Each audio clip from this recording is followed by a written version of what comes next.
तर आता दुसरा सण आहे रक्षाबंधन। रक्षाबंधन का करतात तर आपल्या शास्त्रामध्ये 3 ठिकाणी वर्णन येते। एक म्हणजे महाभारतामध्ये, भागवतामध्ये पण वर्णन आहे।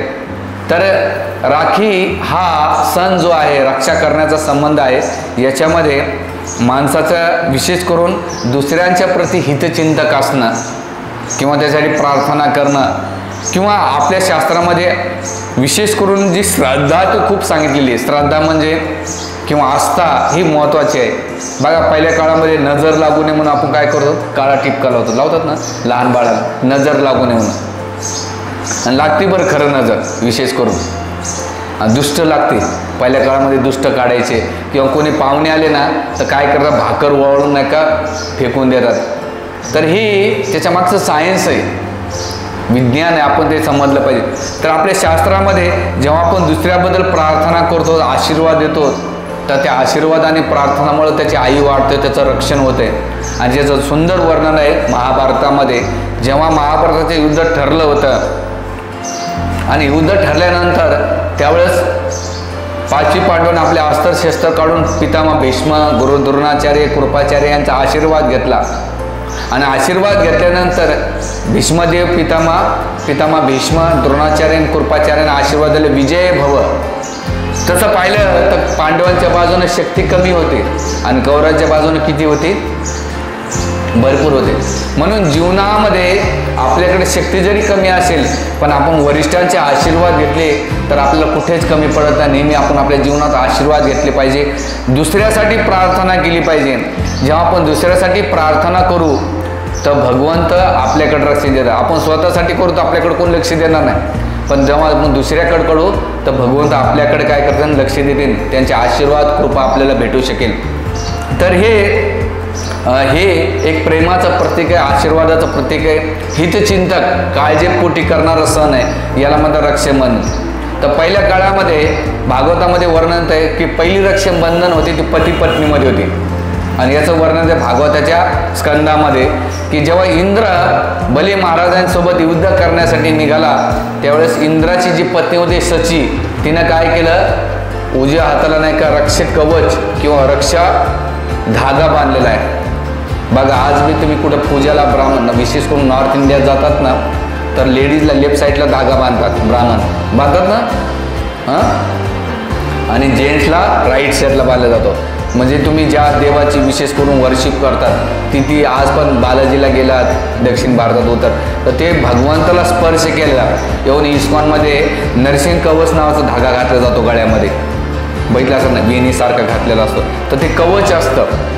तर ते सचिन आहे इंद्राला नाही का बांधलं होतं, आणि इंद्राने काय केलं, बलीला हरवलं, आणि हरवल्यानंतर इंद्राने बलीचा वध केल्यानंतर दुर्वासा आपलं शुक्राचार्याने काय केलं, बली महाराजाला घेऊन आले आणि अमृत कुंड पाजून संजीवनी मंत्राद्वारे नाही का बलीला काय केलं, पुन्हा सजीवन केलं।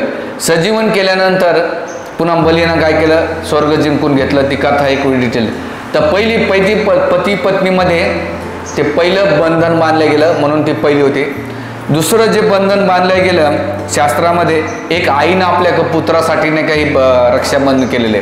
महाभारतामध्ये याचं वर्णन आहे की कुंती महाराणीने आपले जे 5 पांडव त्यांना जेव्हा युद्ध जाण्याच्या पहिले नाही का रक्षाबंधन केलं होतं की माझ्या पुत्रांची नाही का काय करावं, रक्षण व्हावं म्हणून हे। आणि दुसरं वर्णन ते महाभारतामध्ये की धागा नाही का कुंती महाराणीने अभिमन्यूला बांधला होता, जोपर्यंत अभिमन्यूच्या हातात होतं तोपर्यंत रक्षण झालं होतं, पण जसं तो धागा तुटला कोणाकडून, अभिमन्यूकडून, त्याच वेळेस त्यांचा नाही का वध झाला होता। म्हणून हे काही साधारण धागा नका समजू, तर त्याच्या मागचं एक विज्ञान आपल्याला कळलं, आशीर्वाद असतात, कृपा असते।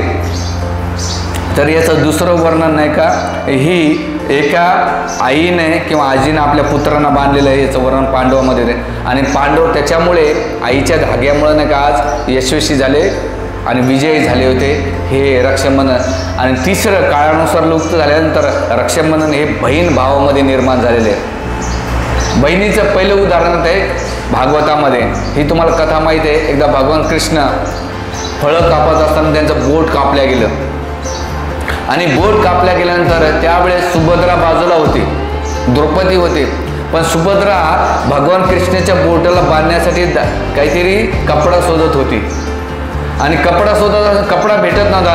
त्यावेळेस द्रौपदी काय करते, आपलं जी सुंदर साडी असते नऊवारी त्याचं काय करते, पदर फाडते आणि पदर फाडून ती भगवान कृष्णाच्या बोटाला बांधते.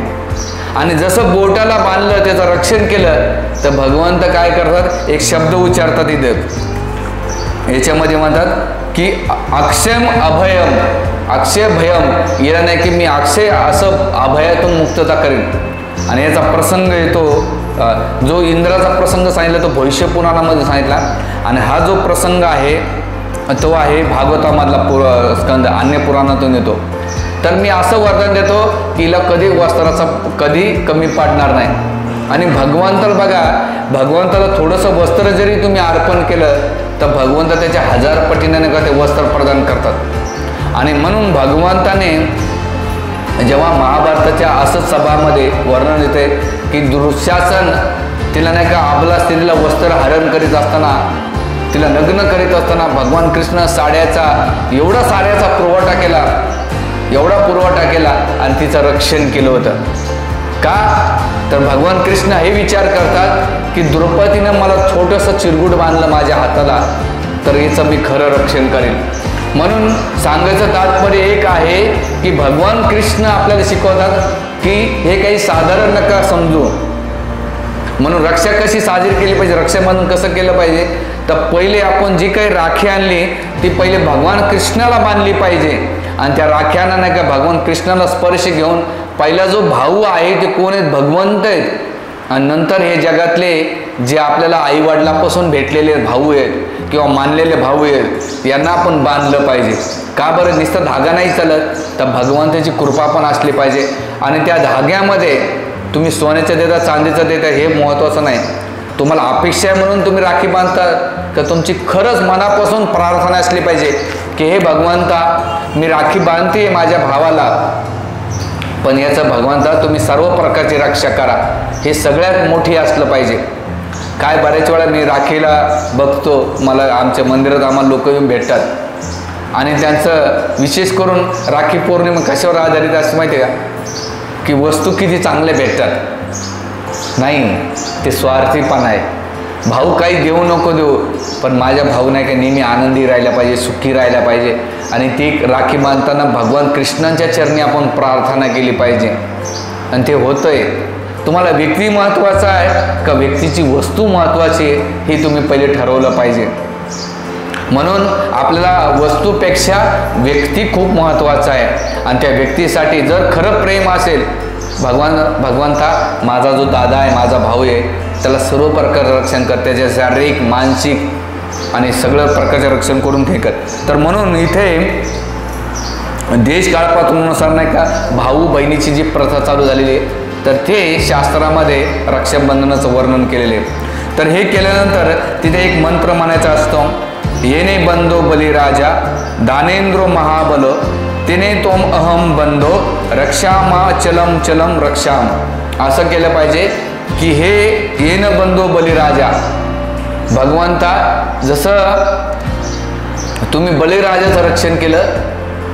आता याची आणखीन एक कथा येते रक्षाबंधनची, हा श्लोक सांगायच्या नंतर आहे की जेव्हा आणखीन प्रसंग येतो त्यावेळेस भगवंताने काय केलं, द्रौपदीचं रक्षण केलं.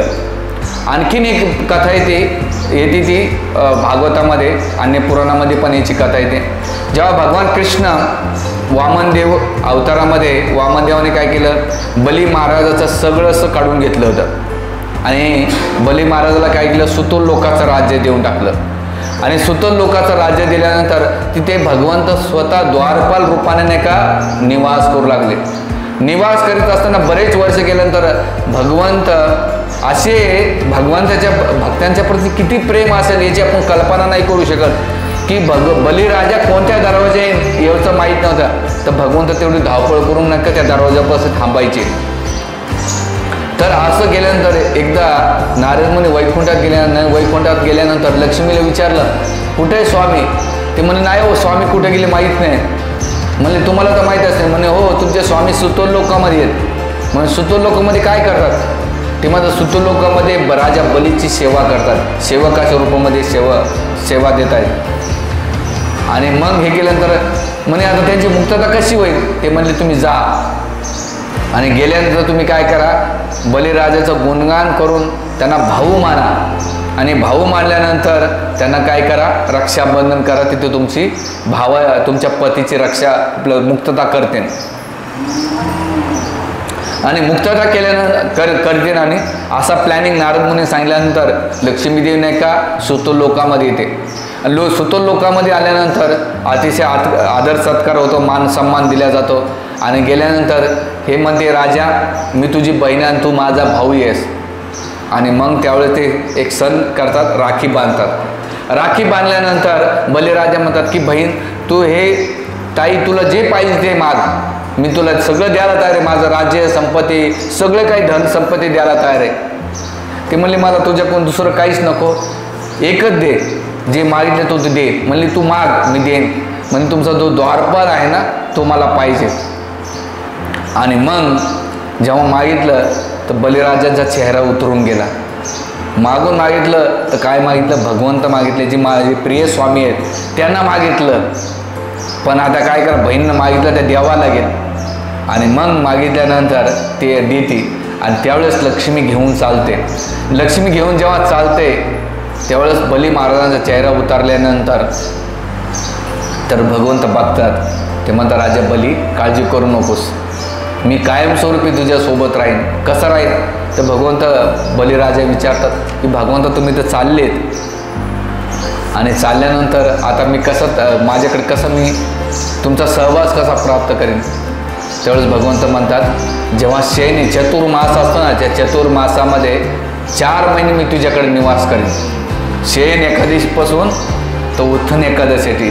लोकांना वाटेल मी झोपलोय बाह्य अवस्थातून, पण आंतरिक रूपाने मी काय करेन, मी तुझ्यासोबत निवास करेन. म्हणून मागच्या मी प्रवचनामध्ये सांगितलं, जे भगवंताचे भक्त असतात ना, जी भक्ती करतात आणि आपलं सर्वस्व अर्पण करतात, तर 4 महिन्यामध्ये भगवंत त्या भक्ताचं आठवण करतात. आपण भगवंताची आठवण करणं ही काही मोठी गोष्ट नाही, पण अशी भक्ती करा, अशी सेवा करा की भगवंतानं तुमची आठवण केली पाहिजे आणि हे भक्तीतलं सर्वस्व परिपूर्णता प्राप्त केली जाते. म्हणून प्रभुपादांचे गुरु महाराज नेहमी सांगतात, भक्ती ठाकूर महाराज म्हणतात भगवंताला पाहण्याचा प्रयत्न नको करू, भगवंत तुम्हाला कधी दिसणार नाही. अशी सेवा करा, अशी भक्ती करा की भगवंतानं तुम्हाला पाहिलं पाहिजे.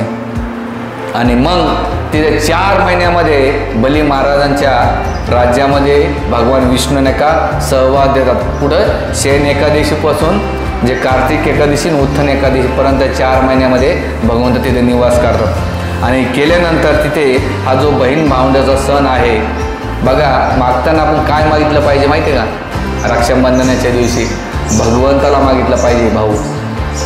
आणि ते खरे परमानंद भाऊ आहेत. हे जगामधले भाऊ हे संबंध टेम्पररी आहे, पण यांच्याबद्दल त्यांना आपण भगवंताचे संबंध जोडलं पाहिजे. म्हणून हे ऐतिहासिक पौराणिक याचा संबंध आपल्या शास्त्रामध्ये दिलेला आहे. आणि मग राखी बांधून नाही का भगवंताला प्राप्त केलं आहे. तसंच आपण राखी बांधून नाही का भगवंताला प्राप्त करायचा प्रयत्न केला पाहिजे. तर शास्त्रामध्ये याचं दिलेलं आहे. तर ह्या राखी पौर्णिमेपासून आपल्याला काय शिकायचं, काही शिक्षा दिलेल्या आहेत. एक म्हणजे प्रेमाचं बंधन आहे. जसं बहिणीचं आणि भावाचं प्रेमाचं बंधन असतंय, तसंच आपलं पण भगवंताच्या प्रती प्रेम वाढवलं पाहिजे. प्रेमाच्या बंधनामध्ये आपण अडकलं पाहिजे. कोणाच्या प्रती? भगवंताच्या प्रेमामध्ये बंधनामध्ये अडकलं पाहिजे. हे दुसरी शिक्षा दिली जाते की संबंधाचं पुनर्स्थापना करणं. म्हणून बहीण भावंडाचा सण वर्षातून 2 वेळा साजरा करतात. कधी कधी राखी पौर्णिमेला आणि भाऊबीजेला, की भावाला आठवण द्यावं लागतंय, भाऊ मी तुझी बहीण आहे बरं. आजकाल म्हणतात बहीण भावंडाचं नातं नाही का तुटत चाललंय बरं. नाशिकमध्ये खूप की नवऱ्याचं तर प्रॉपर्टी असतेच असते, पण बापाची पण प्रॉपर्टी लोक घेतात. नाही घेतली पाहिजे. आणि ज्या दिवशी तुम्ही प्रॉपर्टी घेतात ना त्या दिवशी तुमचं माहेर तुटत आहे. संपत्ती भेटल पण प्रेम, स्नेह आणि ते माहेरचा जो आनंद आहे तो तुम्हाला भेटणार नाही. आणि असतं ना तुमच्याकडे, पण मी कितीतरी स्त्रिया पाहिल्या, नवऱ्याची तर गडगंज प्रॉपर्टी, पण भावाचं 1 गुंठ्यामधून 1 एकरामधून सुद्धा अर्धा एकर घेणाऱ्या पाहिल्या. त्याला काही अपवाद बी असतात. मी माझ्या गावात पाहिलं, ती भाऊजी नेहमी ती ननंद आले रे आले हिच्यात तोंडावर नाही का पार नेहमी काय म्हणतात त्याला मराठी शब्द आहे, आठी गाठी पाठवत. आणि दर वेळेस आली की भाऊजाई भांडायचे. हिनं केस ठोकली, 20 एकरामध्ये 10 एकर तिला गेलं. काय करतं, 1000 रुपयाची साडी, पण त्याच्यात बी तुमचे तोंड बारीक होतात राव. काय दुर्दैव आहे. आणि मायराला काय अपेक्षा होईल, आणि ते धुडक्याची किंमत बी नाही कपड्याची. पण त्याच्यामध्ये नेहमी आपल्याकडे ज्या मुली बाळी असतात ना, त्यांना कधीच कमी नाही करायचं. त्या कशा का असे ना त्यांच्या घरी, पण आपण कधीच कमी पडलं नाही पाहिजे. त्यांचे आशीर्वाद भेटले, त्यांच्या आशीर्वादामुळे आपल्याला ते शेत भेटलं, घर भेटलंय, नवरा भेटला आहे, अजून काय पाहिजे. आणि आपण बी कोणाच्या बहिणी असतो, आपल्याला बी आशा असते ना. तुमचे भाऊजाई तसेच वागले तर तुम्ही कसं करणार, तो माझा विषय नाही आहे.